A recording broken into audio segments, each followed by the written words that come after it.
Jauh-jauh hari kita sudah mengatakan apa yang terjadi kalau Kamala Harris menjadi Presiden Amerika. Sekarang terbukti secara administratif Kamala Harris adalah Commander-in-Chief di Amerika. Memang banyak yang tidak peduli dengan apa yang terjadi di luar negeri, namun hanya mengingatkan bahwa menjadi pemimpin sebuah negara, Anda bukan hanya harus mengenal peta perpolitikan dunia atau geopolitik, namun juga harus mempunyai sumber terpercaya yang bisa menganalisa data jadi informasi yang bisa membuat Anda membuat keputusan yang selalu tepat. Bosman, untuk hal beginian cukup lengkap pasukannya dan data-datanya valid. Karena tahu dari jauh-jauh hari bahwa Biden ini tidak akan lama menjabat, maka strategi politik luar negeri kita harus sudah punya grand plan-nya, di mana hal ini akan membuat Indonesia akan menjadi negara superpower kalau mengerti situasi lawan kita dan teman kita. Sayang ya, yang menjabat saat ini nggak punya informasi atau data untuk menjadi bekal knowledge sebagai senjata pejabat tertinggi membuat keputusan. Kita lanjut. Di Amerika, Trump dan timnya kembali menguat pengaruhnya. Diperkirakan di tahun 2022 nanti dalam pemilihan awal, agaknya Partai Republik akan menyapu bersih Partai Demokrat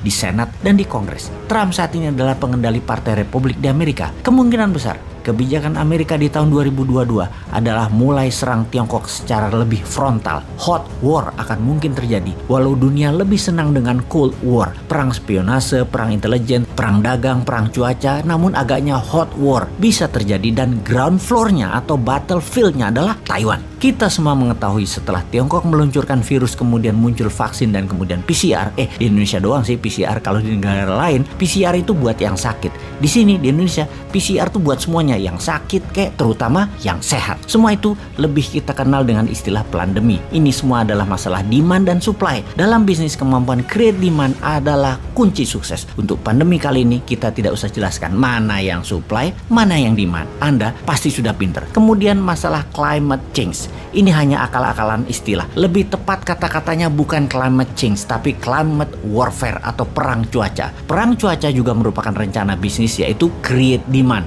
dan menyediakan supply. Kita semua tahu cuaca ekstrim tercipta akan mengakibatkan kekurangan pangan di seluruh dunia. Kita menengok sedikit. Artificial food berbasis plant atau tanaman dan bioengineering food, pemilik terbesarnya adalah Bill Gates. Beyond Meat misalnya, artificial daging, Bill Gates punya saham besar di sana. Lahannya luas miliknya di berbagai belahan dunia sudah dia kuasai, termasuk bahkan temannya 1 tahun terakhir ini, Jack Ma, sering terlihat di Eropa mempelajari plant-based food ini atas perintah pemerintah Tiongkok tentunya. Sebaiknya pejabat Indonesia paham begini-beginian agar nggak kagetan atas apa yang akan terjadi ke depannya. Di sisi Tiongkok sekarang, Xi Jinping lagi pusing 7 keliling pastinya karena skandal keuangan properti Evergrande minus 700 triliun yang secara sistemik akan menghancurkan keuangan nasional Tiongkok. Harga sayuran saat ini melambung tinggi di pasar-pasar di dalam negeri dalam 3 bulan terakhir karena bahan makanan Tiongkok banyak mengandalkan import, sementara banyak negara menutup import untuk Tiongkok. Kebutuhan energi yang meningkat, harga BBM dinaikkan oleh Saudi dan Rusia menjadikan Tiongkok krisis energi. Hanya di kota-kota besar yang terlihat ada listrik, namun di kota-kota lain gas, BBM, dan listrik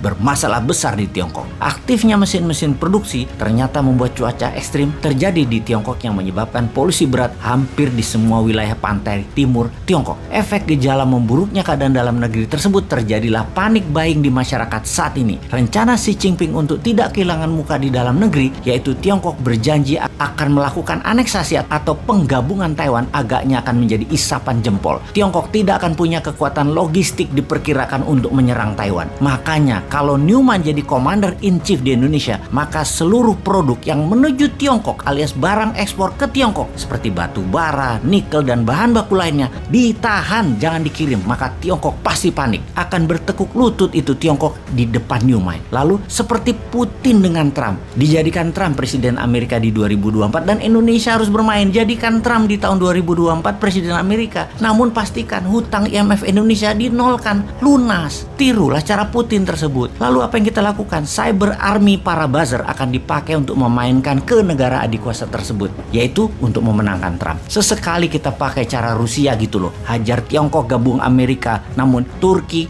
dia serang Amerika. Tekan Eropa dengan mematikan gas, hajar sekutunya Amerika. Naikkan harga minyak, tekan Tiongkok. Itu baru namanya negara berdaulat dan pemimpinnya berani juga bervisi.